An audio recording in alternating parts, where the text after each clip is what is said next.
Hey, everybody. Happy Wednesday. Welcome today. We're going to talk to Taryn and have a little bit about her journey. How you doing today, Taryn? Good, Chad. Sadler, thanks for having me. How are you? Good, good. Sadler, thanks for joining us here, man. I appreciate the introduction. It's been a blast so far. I've been excited. So, how Yeah, you of doing course. today, man? She's doing great things. See a lot of growth coming from her, and I see like a great next quarter actually coming up. So, Love it, love it. We're having fun. So, let's get into it. So Taryn, basically, let's hear your journey, kind of what got you into real estate, and to why we're even talking today. What led you here? Sure. Well, Chad, I got my real estate license last year. I came over from Realty One Group Platinum. Loved being there. Sherry Flaherty is a broker, and she helped me a lot. I did about a little over $1 million in sales from January to, I was going to say, July or August of this year. I'm very grateful for that opportunity, but I was just kind of struggling a little bit to get from one deal to the next. Wasn't really sure kind of why that was. I joined a team, no hard feelings. I just really wasn't very successful. But a lot of people were just talking about EXP. I'm not going to really say the evils of it, but they kind of discouraged me. I really wasn't sure why. But just the more I thought about it, kind of the more it made sense. So I looked into it, talked to a couple different people about it. Then I kind of saw Sadler Priest's name everywhere around Butler, because I live in Cranberry Township, not too far from here. So I talked to him about it, and I thought, well, this doesn't sound too bad. So I've only been here about 3 weeks, and within my first couple weeks, I had a deal under contract because I absorbed one of his investor portfolios. And so I am working on the seller side on his team, and I'm trying to get more buyers interested in his investment properties. So, and by doing that, I posted in, his investor Facebook groups, and I've got more buyers interested in his properties. So I've got a pretty good start going here, and I'm just really hopeful now about my future in real estate. So can't wait.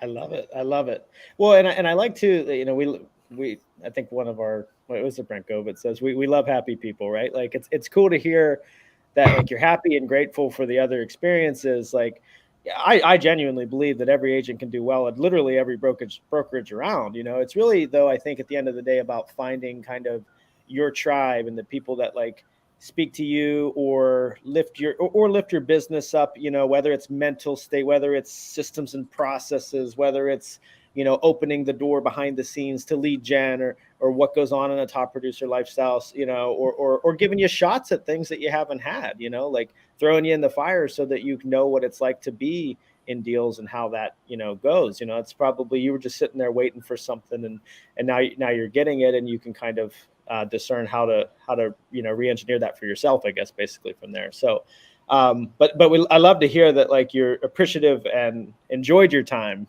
at other places, because I don't know. We were talking prior to the call. There's just so much negativity. So I love the positivity. Yeah. I love it.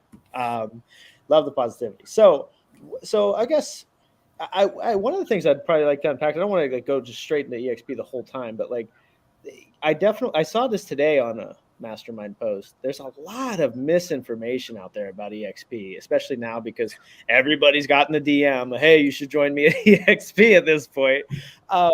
What were some of the things that you might have thought were a certain way and that were totally like dispelled when you either got here or were introduced to it? Yeah. Okay. Well, that's a good question. Probably that, like, maybe all we do is recruit. Well, I feel like a lot of other brokerages probably do that too, because, if you have more people joining a company, the more money people make. I mean, that makes sense kind of with any company, but or maybe that it's like a pyramid scheme, just because a lot of people don't understand how it works. Because obviously it can be kind of complicated until you understand, the process.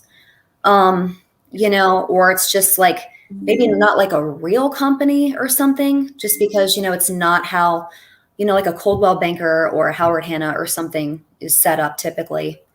But I don't know. It's like once you kind of get it and you understand it, like I said, it just kind of makes sense and it works, That's so. Well, it's funny. I think I like the real, like, it's not a real company thing, because I think I see that some in some ways, because it's so different in the fact that there's brick and mortar. Sadler has the office, but that's agent side, pretty much, as opposed to where the corporate. That's why our motto is what it is, because the corporate company is like, we don't need to provide this. Most agents don't value it. If they really need it, they're going to find a leader that's going to have an office, or a leader's going to open an office. And that's what's created this ability for this model to be the way it is, also getting rid of franchising. But I think it was interesting. I was talking with my dad, actually, I think last night on the phone, and he's like complaining that I don't know if I didn't know if our kids are learning cursive yet, or if they're going to, I don't know. And I'm like, I like, Dad, honestly, he's like, she needs to know how to sign her name. I'm like, what's that going to do? Like, it's not, I don't know that I've ever needed to write in cursive. I get the mentality, like but that's like being stuck in the past. And I feel like when you look at the disruption, regardless if you're an EXP fan or not, or out here, but you look at the disruption it's caused, it's because they got rid of this bloat in brick and mortar where they sit empty. You're right. Like half the time the offices or lights are off. There's like 1 or 2 out of 40 agents in there. And, the managers, and there's a lot of good ones out there, but there's a lot of excess corporate positions that, and as you have seen and known, like, it's the simple things that create success, not 5 corporate positions pushing you to create success. It's you making the calls. So like, I feel like the point I'm trying to make is like, there's a lot of, well, that's not the way it is. There should be an office and a manager and the brick and mortar and this and that. And EXP's like, nah, we're just like a video game, and it's different. And letting us be us is what's weird too. So yeah, I guess. So I guess talk to me about personal brand and what that means to you, because you kind of basically discovered Sadler through personal branding. Am I right? Yeah. Well, I mean, like I said, I kind of like that he does things differently. Like, I discovered him honestly on Facebook, a lot of his fun TikTok videos. And so I thought, well, that would be kind of cool to do something like that with him. And, him and his gorgeous wife, they do a lot of fun things together. And I learned that I bake and she does too. So that's kind of something else to have in common. But yeah. So and a lot of my business was south. So I live up north, so that was kind of a stretch. And it's weird because I'm kind of in between here and there. So it might be kind of interesting also because a lot of their business is north of me. And because a lot of my business before was south, maybe I can kind of bridge the gap, So maybe I can kind of pull some of our business more south, because he's assigning more of, those leads to me, more that direction. So Absolutely. It could be kind of a cool way to see how this progresses, So definitely just got a light bulb on a few things I want to unpack with you. So one of which is you were on a team and just wasn't the right fit, essentially. And again, I love your positivity towards it, where I don't hear that much in this business. So you joined a team again, and like what what made you interested in joining a team again after you might have not had the best first run? I know. And he and I talked about this. It was hard. He didn't try to like sell me on it necessarily. I mean, it's kind of interesting, again, how all this came to be, because, it was hard for me to leave Realty One, because obviously I didn't want to. I really enjoyed being there, but it was just a tough decision anyway, because I'm like, it was such a critical point. Like, what am I going to do? But I had to make a decision to move forward, because I'm just like, okay, well, I need this to work. But I don't see I need to make the progress. Am I going to do it here? And how is that going to look? Or am I going to make a change? And, am I going to really propel myself into the future? So obviously I took the next step and I'm really moving forward. And then, it was really hard for me to decide to join a team. But then I thought, well, I'm going to have to make a change, right? So this is probably what I'm going to have to do if I'm going to move forward. So obviously, just because that team didn't work out doesn't mean this one wouldn't. So obviously this one is, you know what I mean? So just because before it was a mistake, what's that? You took a leap of faith, you recognize you want to make a change. Go ahead. Right. I mean, sometimes just you have to take a chance if maybe, you don't have anything to lose. And obviously I really didn't. So, but I'm glad I did. Yeah, and I'm happy you're here. I think the big sale too is like I'm at a point where I had so much business and it just needed more care to it. And Taryn coming over, we were talking about lead generations and sources. So a lot of times you either have to pay for it or you do a sphere of influence, which takes time, right?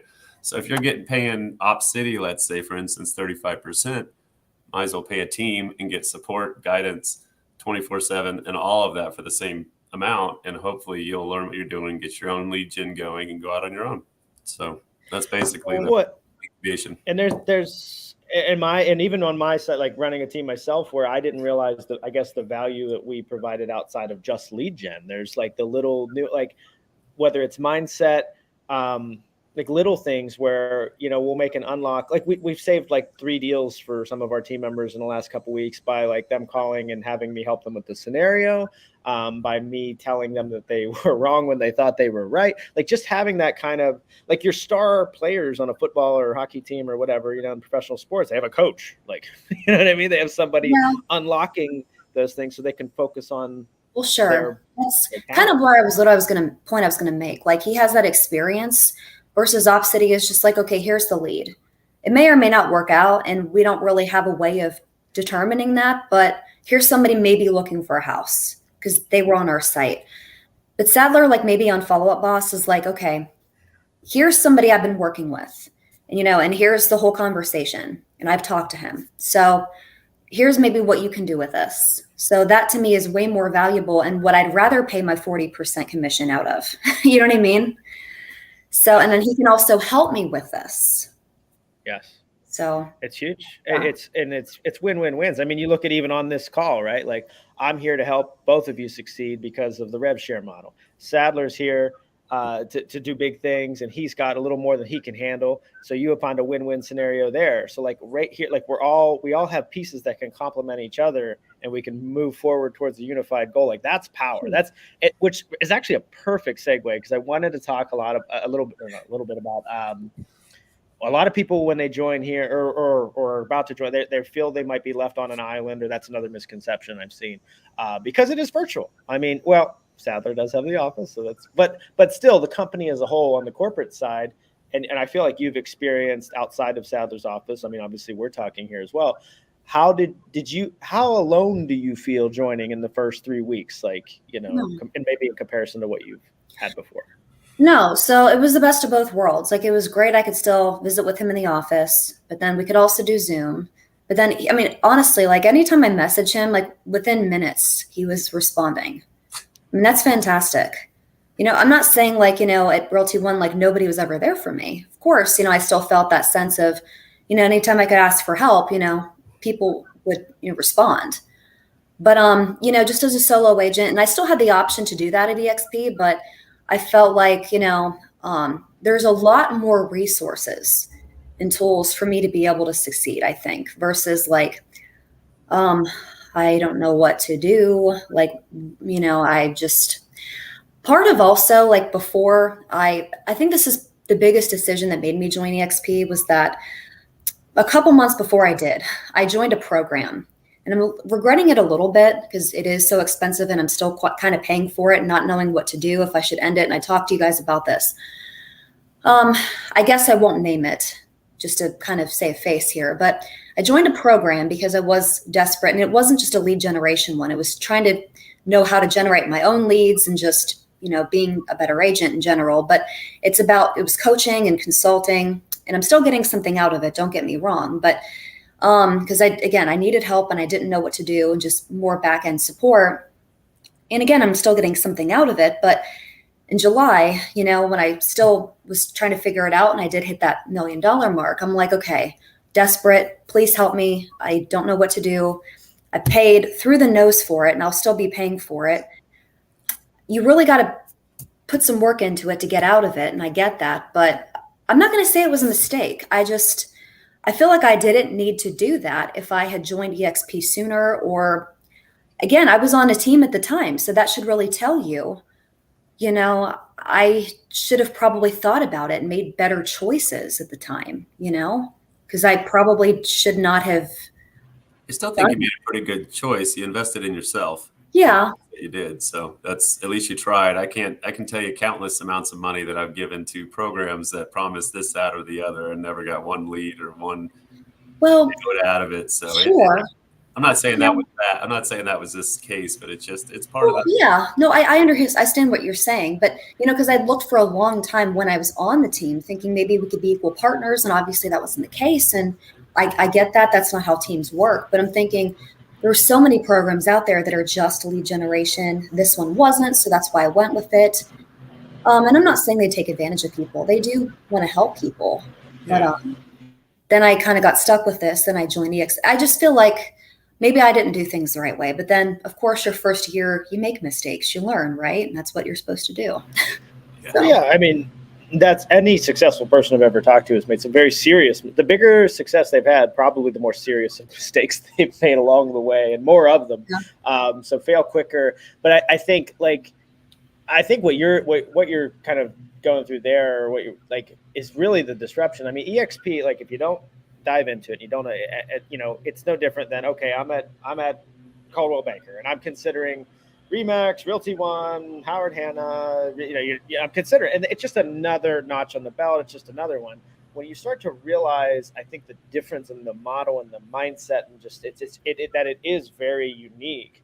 You start to see that, like, it solves so many problems. And that's a perfect example of a problem, was that in the other models, agents really, yes, they do. I always said, I feel like most people want to help regardless of financial interest. But here, when you put some alignment behind it in rev share and stock form, it pushes agents to share. And it's just, it creates that community through that small financial alignment that doesn't exist at other places, because you're essentially helping your competition at other places. It's like putting a bunch of the teams together in a like sports teams together in a pool, and you have one manager that's like secretly helping them all, but they're really competing. It's just totally different compared to, like, hey, we're all in the same ship here, like, especially with rev share. And then aside from that, in stock, the better we all do, it lifts us all up. So it's just totally different. And it still boggles my mind how many different problems it solved. I've seen it solve problems for solo agents, for partnerships, for small teams, large teams, mega teams, for brokers at each level. And when it's just, I mean, we always go back to the genius of Glenn Sanford is really what it is, but it's just continuously solves problems. So it's been interesting. But so what? How has our group been? First 3 weeks, the Sharks group. I mean, with our masterminds and oh no, for sure. I mean, I've been very fortunate to be inundated with a lot of resources. I mean, like, I can't even tell you. I'm actually floored at how available you guys have been, considering how successful you are. Like, for real. We're passionate. We're passionate about, well, because I think, I mean, like I said, once any agent gets to a successful point, they start to, and this comes back to your paying for that coaching consulting. They start to just look for more. It's not necessarily, sometimes it's money, sometimes it's connections. That was more of their why. They want more. And when I look back, I mean, I think when I was just selling at the beginning, I always compared it to, I felt I could help somebody make the smarter choice of PlayStation versus Xbox, or Mac versus PC, or like I was and same thing with the house. Like, I felt I was very crucial to making them make a smart decision. And that's what that why has morphed into, because the sales got to where they were and they're kind of just doing their thing, and it moved into agents. And I know what real estate, EXP, team models, leverage systems has done for my life and my family. So I want to see it happen for Sadler. I want to see it happen for you. I mean, that's I think, and then this model allows you to do that without having to think about how am I making money off of all these scenarios, which is why before you had coaching courses and masterclass, all this stuff. And now it's like, just join up, like join the team within, like the team on top of a team.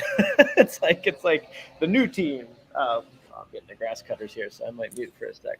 Well, even with that, and then workplace, you can put questions in workplace, and there are hundreds of people getting back to you on what you need there. And then Mike Bauer, people are saying, good luck ever getting in touch with your broker. Mike's available, Jennifer Botchway. I mean, they're all available almost anytime you need them, which is great.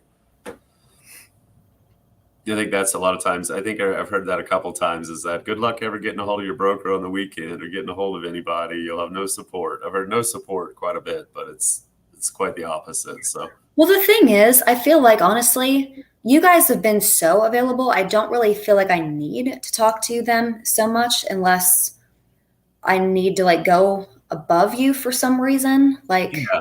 Mike knows if I reach out to him, it's usually a problem. So other than that, it's smooth sailing. So, but he always gets right back to me. He'll step out of wherever he's at, make a call, and get a hold of him almost any time. So. Right. No, that's good. Cutting grass outside, but no, and I think I always say too, I think that the cool part here is you kind of have one, not necessarily one, but a lot of situations I've seen at other brokerages, they have kind of one method for support, one method for kind of coaching and mentoring, and if it doesn't fit your vibe, you go to the other color team because their vibe is more your world, and you just find the vibe. Here, you can almost find every single vibe you can think of. Like if you like our Sharks group, there's that. If you like the local team, there's that. If you like EXP, and then once you get into EXP, I mean, there's this group and that group and this training and this type of training. There's the internet lead mindset and there's the sphere mindset. There's just so much because of technology, because they go, you know what, forget the limiting constraint, limiting box of both a franchise and a local office, and let's just open it up with a video game platform and a Facebook platform and workplace, so that you can just get all of it. That's what Netflix did for renting movies, and that's why everybody always likes to use the tagline, they're the Netflix of something, but that's why EXP says they're the Netflix of real estate, because they disrupted the support and the training aspects of what we do. Well, and Blockbuster too, you got rid of the physical locations is the biggest. The overhead, got rid of a ton of overhead was the biggest thing it did. So by doing that, it's allowed us to put the money into the agents. So I'm no more resourceful, and then the technology we have. So let's say that, and I know you're only 3 weeks in, haven't really felt any effects of anything, but what joining here, Taryn, what does stock and or the opportunity of rev share, how does it apply to you? Does it have any interest to you? Did it what were your thoughts with that when joining? Well, I mean, like I said, it just was kind of new and different.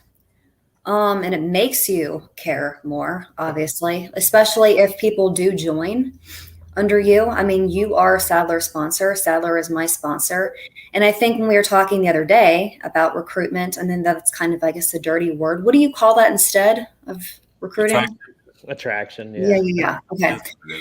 And just, having other people now ask me, just other agents that I used to work with, well, what do you like about it? And we're talking, they were telling me, well, we're talking about, not getting enough volume.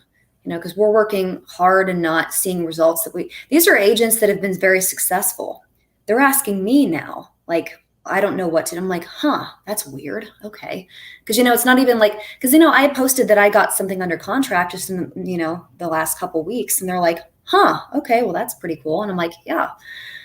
So I'm just thinking, because, we were going to talk about this, thinking, what do I tell those people, for them to want to come over successfully? So that's something obviously I'm going to seriously think about, that's something I can do. Well, I mean, you're already basically working on it. They found the pebble. They have a pebble in their shoe, and that's really what this is about, is finding. Everything we've tried to do specifically the last 6 months too, is just work on ways that we can solve the most common pebbles in shoes for agents. It's so much easier when you have, I have me and Sadler and a couple other of our agent partners here that have done some things that we can collaborate and solve it with a group of 5 or 10, as opposed to, who in the office has solved this and who's willing to share it with me so I don't step on their toes. I'm not trying to, people are good people. I just think the model has just created such a different experience with that, especially when you can reach across markets, across levels,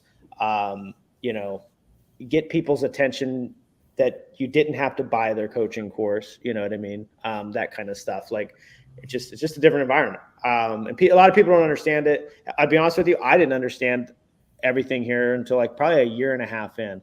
I think I got a lot of what this company was about, but when I went to the event, not that I'm pushing you towards it, but I am. Yep. But when I went there, I fully grasped what this company's about, and it's tough. It's tough to take those leaps, whenever you're just trying to find your footing in your sales arena. But that's really where you see this culture, and you understand, it puts real people to the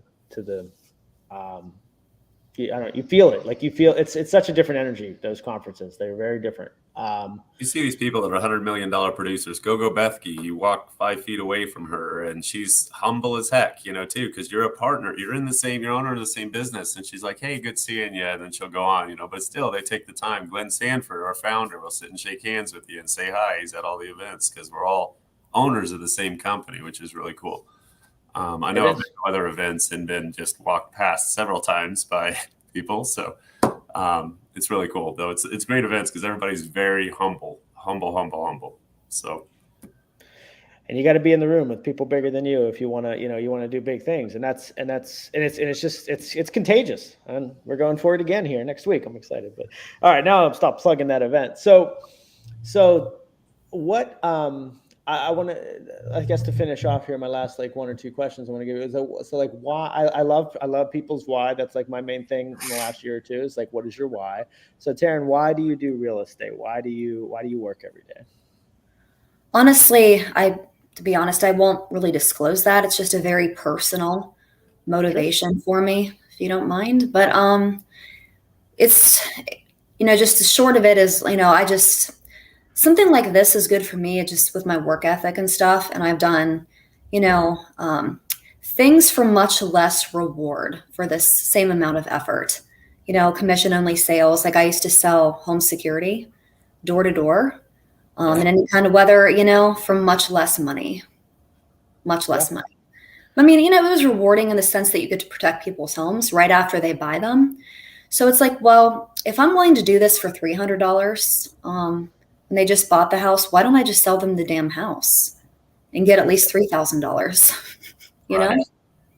Yeah. Well, I mean, I have met people of all, whether you say intelligence levels or natural skill levels or whatever it is, at the bottom and at the top, and they're the same types of people. The difference was where they put themselves and where they executed and where others didn't. So absolutely. I mean, I had a friend who was making, I don't know, maybe $12 an hour or something, and got into real estate. And I'm because I showed him a parallel of the same person that he was in real estate making a good bit of money. And just, not that it has to be real estate, but there's vessels out there that can help you monetize your natural skill sets or your drive or your work ethic better. So that's, you're getting yours, getting what, getting paid more for your contributions to the world.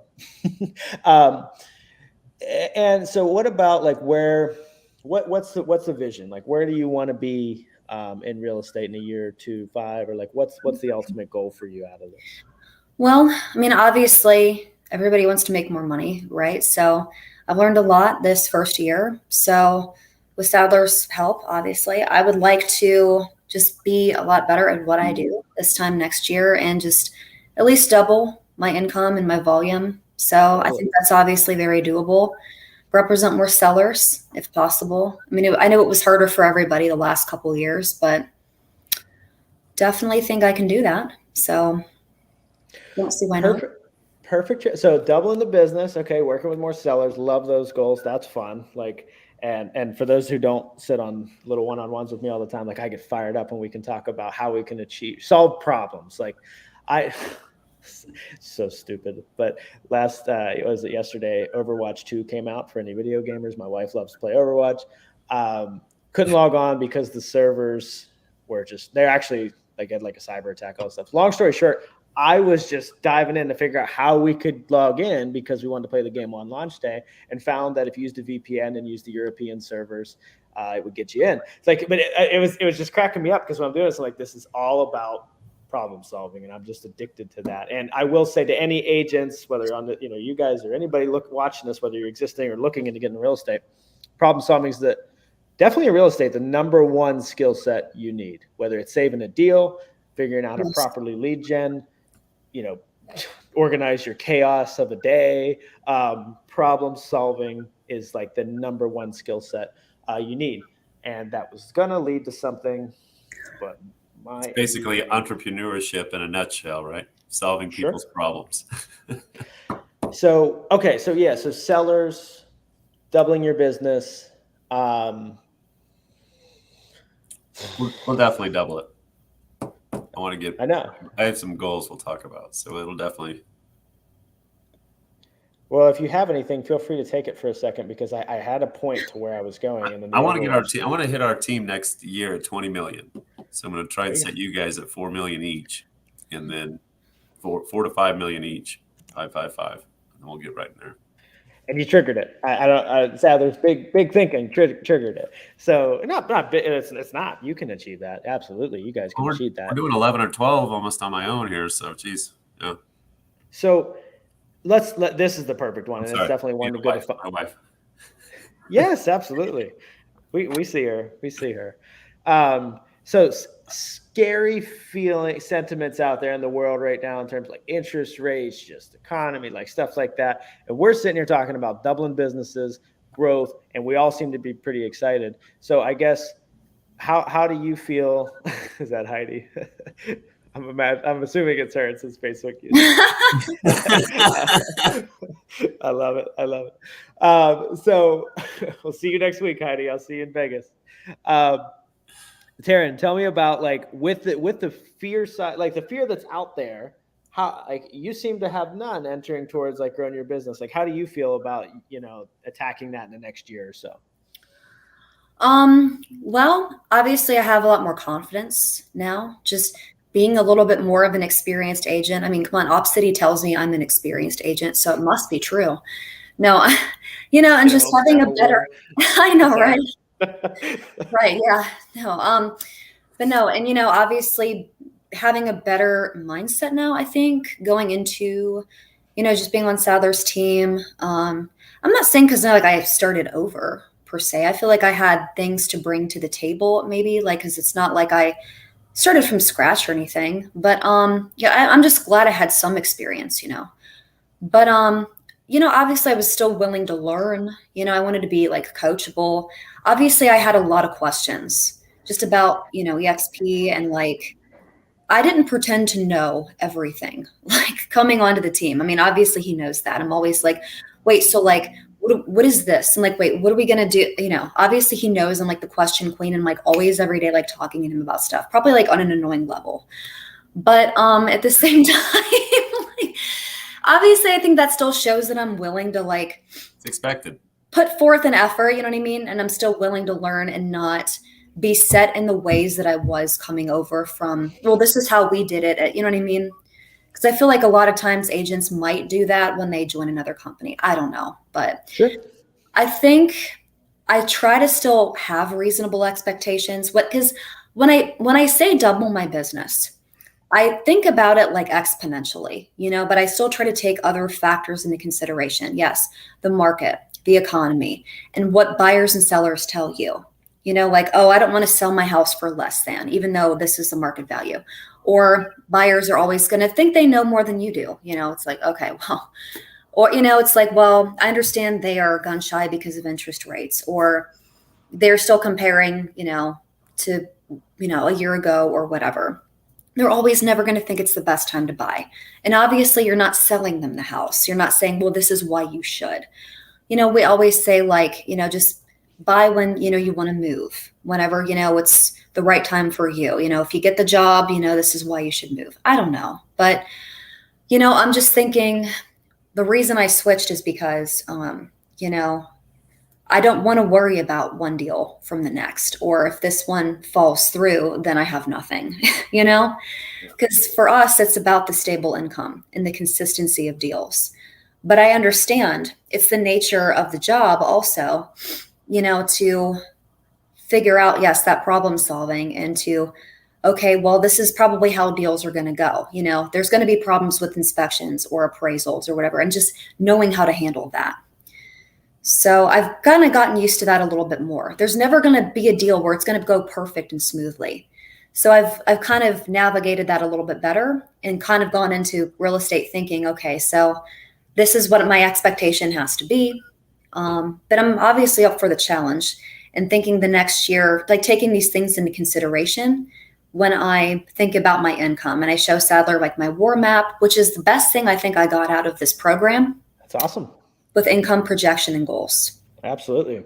Yeah. No, that's you and I talked about that on our first phone call whenever you joined. Was so many people, say, for example, I want to double their business and they don't, like, all right, let's say they're getting 5 leads a day from whatever source they're doing. Get 10. Not that hard. You guys help me with that, but I know it's my ultimate responsibility to, farm or lead gen on my own too. And I try, We're bringing more in, so there's gonna be more coming. We're getting the platform ready to go for it. So, and sure. What do I say? What fixes a bad deal, Taryn?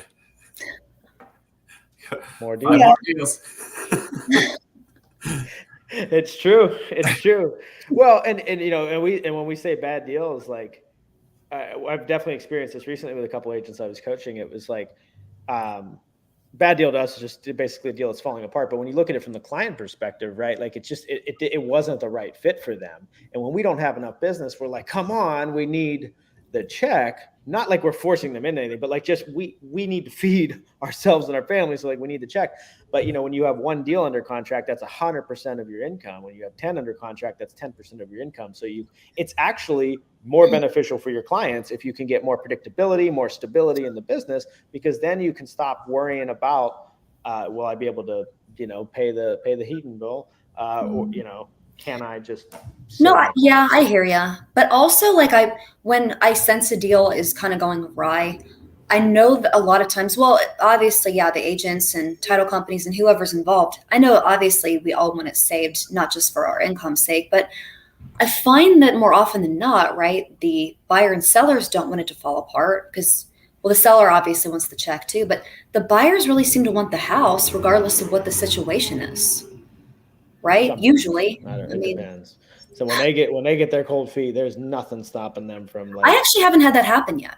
Oh, it will. It will. Yeah, it's we have 1 or 2 right now on our team that like they just basically change their mind about the house and they will use anything from a dehumidifier to a roof or whatever because it was just that's unfortunate.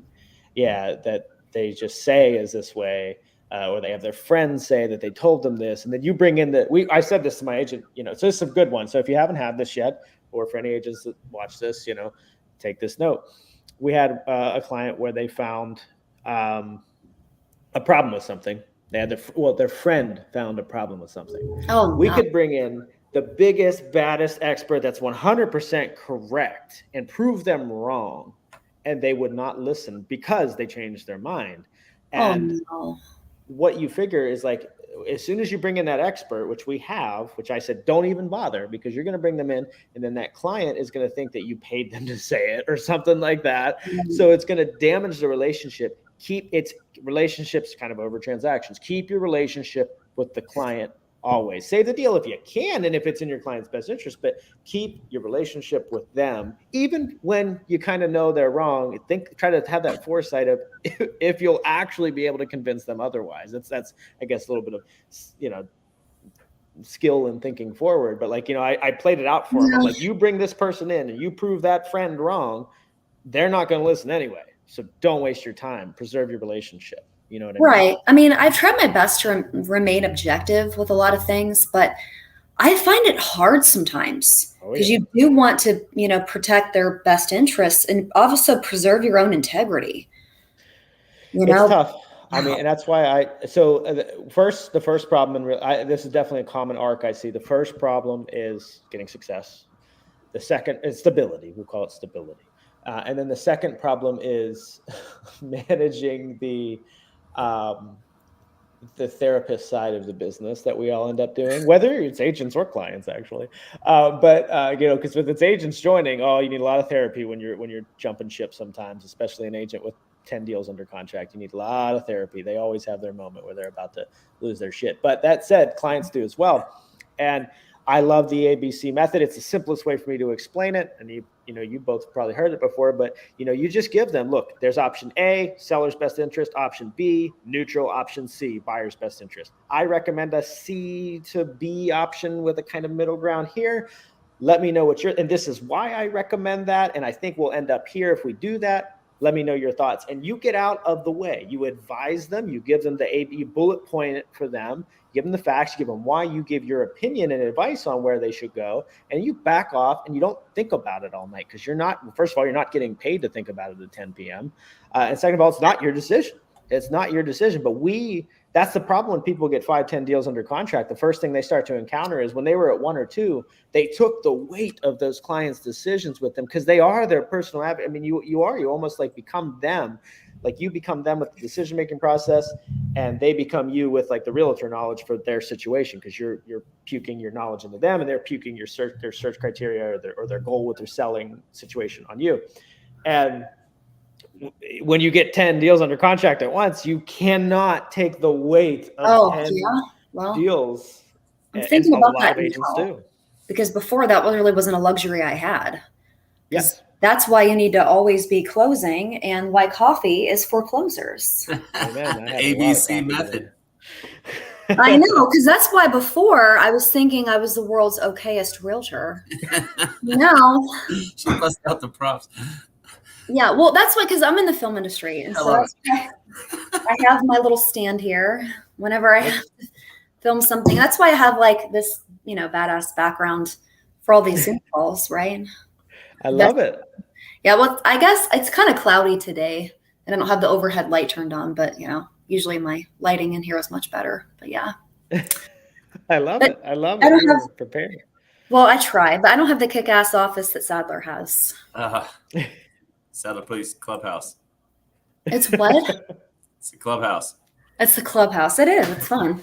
It's a fun environment. But no, I mean, it really, I don't know if you've ever been to his office, but really it is very nice, like where the closing table is and stuff. Right. Yep. Oh, yeah. I spoke there last December. I was there too, for that. It has a lot of potential there. I mean, it's a nice space. And when I hear there's some running going on there now, is that right, Sadler? You got some people making 5 a.m. runs or something? Yeah, Jamie Harker was down there at 5:15 this morning. Her husband. So. Yeah, I'm not a morning person. I'm going to be honest, and I know you guys are, and I appreciate. No, I am not. No, Heidi isn't either. You're in the right room. No, Sadler might be, but listen, if it's before like 8 or 9, if it wasn't for kids' school, I'd be up at like 9:30 every day. Well, I guess it's great that we're all on a team together because you got your morning people, you got your night owls, and I will talk to clients when you said at 10 p.m.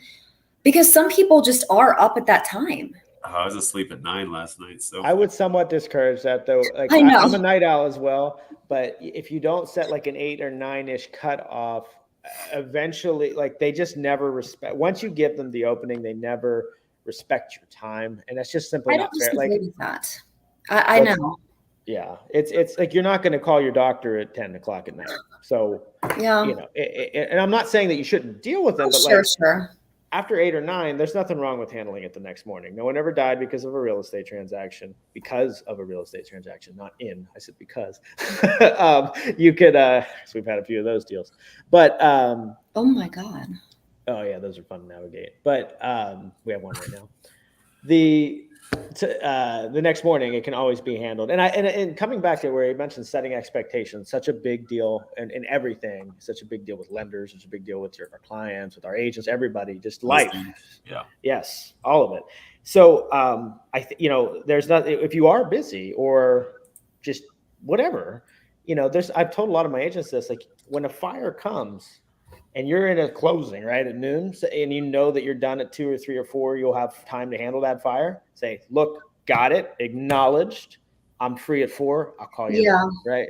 Like just instead of letting it sit there and then simmer and they think you're the unresponsive agent, which from my experience with you two, you're pretty good at responding, but eventually life happens, whether it's business or personal, and it gets in the way. And if you just simply set the expectation like, hey, got your message, get with you at 4. Is that cool?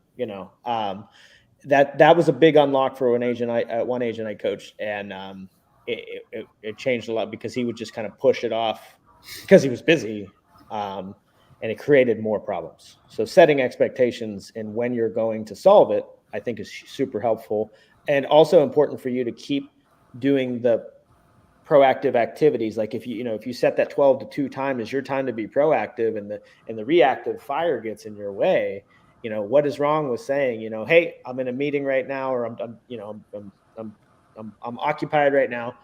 2:15, we'll handle this. Can you wait an hour? And you say it's 12:15. Can you wait 2 hours for me to get to you? They should be able to.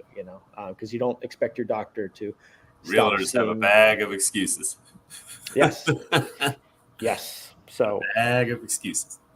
What about like when you're writing an offer late at night or something? Like I've been up to like 1 a.m. writing an offer. Is that crazy? Yeah, you should have an admin. But that's what, you have to have the predictability and stability.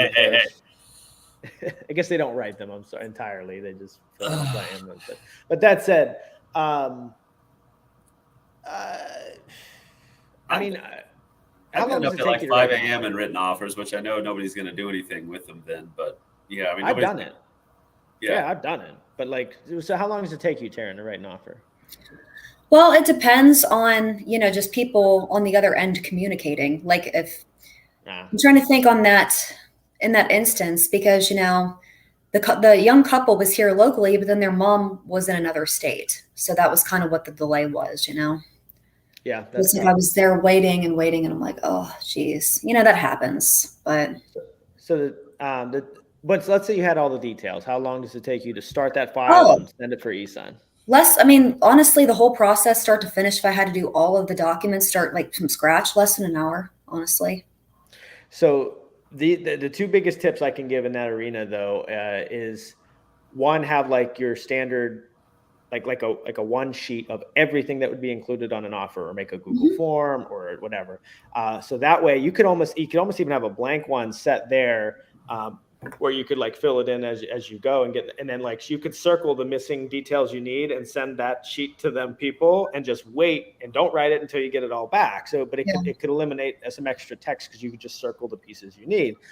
Secondly, I would start timing yourself whenever you write it, because I got it down to about 10 to 15 minutes, and that was when I was pumped. But that's really done with templates. So make sure your templates are as pre-filled as they can be. The 30 days for the hand money back, the seller retaining the whatever funds for liquidated damages, like your broker info for your side. Like get it. You have a buyer template, seller template as filled as possible.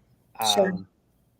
It's like 5 minutes for me with that template. I think 5 minutes and it's out. I guess I'm always just making sure, like, I double, triple check everything, because I've seen a lot of people with them pretty sloppy, So. Oh, for sure. Yeah, no, for sure. He's a good attribute to my teeth.